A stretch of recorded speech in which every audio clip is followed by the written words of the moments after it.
Hello class 11th। Welcome to our channel learn with basic. Class 11th, आज मैं आप लोगों के लिए भवानी प्रसाद मिश्र का घर की याद का दूसरा पार्ट लाई हूँ। पहला पार्ट ऑलरेडी मेरे चैनल पे है, आप लोग जाके उसको देखिए और उसके अर्थ को समझिए, ताकि आपके जो क्वेश्चन आंसर आएंगे जो परीक्षा में, उसको करने में आपको बहुत हेल्प मिलेगी। तो चलिए ज़्यादा समय न लेते हुए हम लोग देखते हैं अपने टॉपिक को। देखिए, इसमें पार्ट 2 है, इससे पहले वाला आप लोग देखेंगे तो और बेहतर तरीके से समझ में आएगा। चलिए देखते हैं।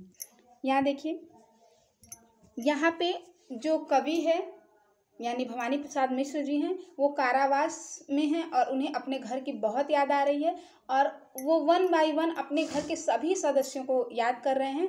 और बारिश बहुत तेज़ हो रही है, इसलिए अंदर से उनका मन भी बहुत रो रहा है, यानी उनको अपने परिवार की बहुत याद आ रही है। अब आगे क्या बताते हैं, 4 भाई 4 बहनें, भुजा भाई प्यार बहनें।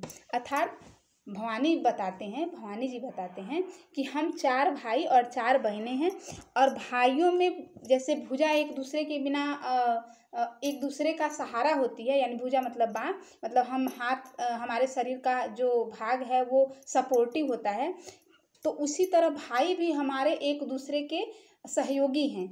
और प्यार बहनें, और बहन जो है वो प्यार की मूर्ति हैं। खेलते या खड़े होंगे, जब वो खेल रहे होंगे या खड़े होंगे तो नज़र उनको पड़े होंगे। किनको नज़र पड़े होंगे? पिताजी को। यानी वो कह रहे हैं कि हमारे घर में जब सारे भाई और बहन आपस में वार्तालाप कर रहे होंगे, हंसी मजाक कर रहे होंगे, तो उस समय मेरे पापा की नज़र यानी मेरे पिताजी की नज़र उन पे पड़ी होगी।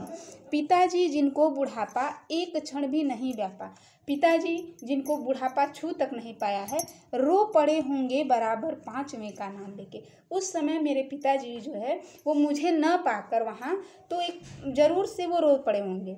आगे बताते हैं कि 5वां मैं हूँ अभागा, जिसे सोने पर सुहागा। 5वां मैं हूँ जो अभागा हूँ, यानी दुर्भाग्यपूर्ण मेरा भाग्य है, जिसे सोने पर सुहागा पिताजी कहते रहें। पिताजी जिसे सबसे अधिक प्यार करते रहे हैं, प्यार में बहते रहें, और पिताजी ने मुझे सारे भाइयों में से सबसे अलग प्राथमिकता दी है, यानी सबसे ज़्यादा मुझे सपोर्ट किया है।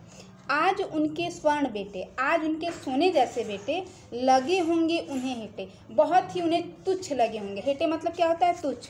क्योंकि मैं उन पर सुहागा, क्योंकि मैं उनमें सबसे प्यारा हूँ, बंधा बैठा हूँ अभागा, और मैं यहाँ कारावास में बंधा बैठा हूँ। अर्थात कवि के कहने का ये तात्पर्य है कि पिताजी मुझे सबसे ज़्यादा प्यार करते थे और आज मैं अभागा हूँ, यानी दुर्भाग्यहीन हूँ, जो मैं अलग यहाँ पे बंधा हूँ, कारावास में हूँ। फिर कहते हैं, और माँ ने कहा होगा दुख कितना बहा होगा, आँख में किस लिए पानी, वहाँ अच्छा है भवानी। यानी उनके पिताजी जब उनको याद करके रो रहे होंगे, यानी जैसे अपने सभी बच्चों को माता पिता देखते हैं तो खुश होते हैं। अब उसमें कोई एक बच्चा कहीं बाहर गया होता है या पढ़ने गया होता है तो थोड़ा सा अपने मन को ये लगता है कि काश वो भी यहाँ रहे, तो उसी टाइप का उनके पिता को फीलिंग जो आई होगी। तो माँ ने जब देखा होगा तो माँ ने कहा होगा उनके पास जाके कि आँख में किस लिए पानी, आपकी आँखों में पानी क्यों है, वहाँ अच्छा है भवानी, यानी भवानी वहाँ पे अच्छा है। वह तुम्हारा मन समझकर और अपनापन समझकर, वह आपका मन समझकर और अपनापन यानी अपना धर्म समझकर, गया है सो ठीक ही है, गया है तो ठीक है, यह तुम्हारी लीक ही है। मतलब ये तो ठीक ही है ना कि वो आप ही के रास्ते पे चल रहा है, यानी आप भी तो स्वतंत्रता सेनानी में आपका सहयोग है, तो वो भी आप ही के रास्ते पे गया है, यानी गया है तो ठीक है, उसने तो एकदम आप ही के जैसा काम किया है। पाँव जो पीछे हटाता, कोख को मेरी ले जाता। अगर वो अपनी मातृभूमि की सेवा करने के लिए पाँव पीछे हटा लेता तो कोख को मेरी ले जाता, अर्थात मुझे अपने आप पे शर्म आती। इस तरह हो न कच्चे, आप इस तरह कमज़ोर मत होइए, रो पड़ेंगे और बच्चे। अगर आप इस तरह रोएंगे तो और मेरे जो बच्चे हैं वो आपको देखकर भावुक हो जाएंगे, यानी रो पड़ेंगे। पिताजी ने कहा होगा हाय कितना सहा होगा, तो पिताजी ने अपने आप को रोका होगा उस समय, तो कितने दर्द को अंदर मतलब अपने अंदर समेटा होगा। कहाँ मैं रोता कहाँ हूँ, मैं कहाँ रो रहा हूँ, कहाँ तुम्हें दिख रहा है कि मैं रो रहा हूँ। धीर मैं खोता कहाँ हूँ, और कहाँ मैं अपने धैर्य को खो रहा हूँ, यानी वो अपनी माँ को डपटते हुए, यानी ये दिखाते हुए कि मेरे अंदर कोई दिक्कत नहीं है, मैं थोड़ा सा भी तकलीफ में नहीं हूँ, ऐसा दिखाते हुए माँ को बताते हैं कि कहाँ मैं रोता कहाँ हूँ, धीर मैं खोता कहाँ हूँ, यानी मैं रो थोड़ी रहा हूँ और मैं धैर्य क्यों खोऊंगा। फिर कहते हैं किंतु उनसे यह न कहना उन्हें देते धीर रहना। अब यहाँ कवि जो है सावन से आग्रह कर रहा है कि हे सावन, उनसे यह जाके मतलब जो यहाँ की सिचुएशन है वो मत कहना, उन्हें देते धीर रहना, उन्हें धैर्य देते रहना।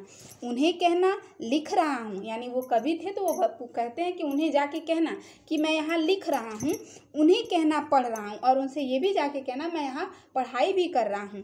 काम करता हूँ कि कहना, जाके बोलना कि मैं यहाँ बहुत काम करता हूँ।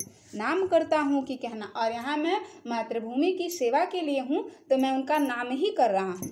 चाहते हैं लोग कहना, बताना कि यहाँ के सभी लोग मुझे बहुत चाहते हैं। मत करो कुछ शोक कहना, और ये बताना कि आप उसकी चिंता बिल्कुल ना करें। यानी इस तरह से वो सावन से आग्रह करें कि जाके मेरे माता पिता को धीरज बंधाना। और आगे क्या उससे आग्रह करते हैं, हाय रे ऐसा न कहना है कि जो वैसा न कहना। हे सजीले सावन, तुम ऐसा मत कह देना जैसा सच में है। कह न देना जागता हूँ, जाके कह मत देना कि मैं जागता हूँ, आदमी से भागता हूँ, यानी मैं भीड़ से भागता हूँ। कह न देना मौन हूँ मैं, ये मत कहना कि मैं एकदम चुप रहता हूँ। खुद न समझूं कौन हूँ मैं, और ये भी मत कहना कि मुझे कुछ समझ में नहीं आता कि मैं क्या क्यों कैसे यहाँ पर हूँ। देखना कुछ बक न देना, हे सजीले सावन, जाना तो कुछ बक मत देना। उन्हें कोई शक न देना, उन्हें कोई ऐसे शक वाली चीज़ मत बताना जिससे उन्हें लगे कि मेरा बच्चा तकलीफ में है। आगे बताते हैं, और कहना मस्त हूँ मैं, जाना और कहना बहुत मस्त है भवानी। काटने में व्यस्त है, और यहाँ काटने यानी वहाँ पे सूत काटने का जेल में जो कैदी होते हैं उनको दिया जाता है, तो कहते थे काटने में व्यस्त हूँ मैं। वजन 70 सेर मेरा, मेरा वजन जो है 70 सेर हो गया है। और भोजन ढेर मेरा, और मैं बहुत सारा खाना खाता हूँ। कूदता हूँ खेलता हूँ, दुख डट कर झेलता हूँ। मैं कूदता फानता बहुत अच्छे से खेलता हूँ, और अगर मेरे सामने कोई दुख यानी तकलीफ आ जाए तो मैं डट कर झेलता हूँ, यानी एकदम साहस के साथ उसका सामना करता हूँ। और कहना मस्त हूँ मैं, यूँ न कहना अस्त हूँ मैं, और उनसे जाके कहना मैं एकदम मस्त हूँ, ये मत कहना मैं अस्त हूँ। अस्त मतलब मैं दुखी हूँ, ठीक है। फिर कहते हैं, हे सजीले हरे सावन, हे कि मेरे पुण्य पावन, तुम बरस लो वे न बरसें, पाँच वे को वे न तरसें। अर्थात वो सजीले सावन से आग्रह करते हैं कि हे सजीले सावन, हे मेरे पुण्य पावन, तुम बरसो, तुम बहुत बरसो, लेकिन मेरे माता पिता के आंखों में आंसू न आए और वे अपने पांचवें पुत्र के लिए न दुखी हों। तो इस तरह से आपका भवानी प्रसाद मिश्र का घर की याद ख़त्म होता है। और आशा करती हूँ कि आप लोगों को ये इस पार्ट के सारे जो भाव हैं वो बहुत बेहतर तरीके से समझ में आएंगे। तो चलिए इसके प्रश्न उत्तर के साथ हम लोग दूसरे वीडियो में मिलते हैं। और हाँ, जाने से पहले आप लोग प्लीज़ मेरे चैनल को लाइक शेयर और सब्सक्राइब जरूर करिए, और नेक्स्ट वीडियो में हम आगे मिलते हैं। तब तक के लिए धन्यवाद।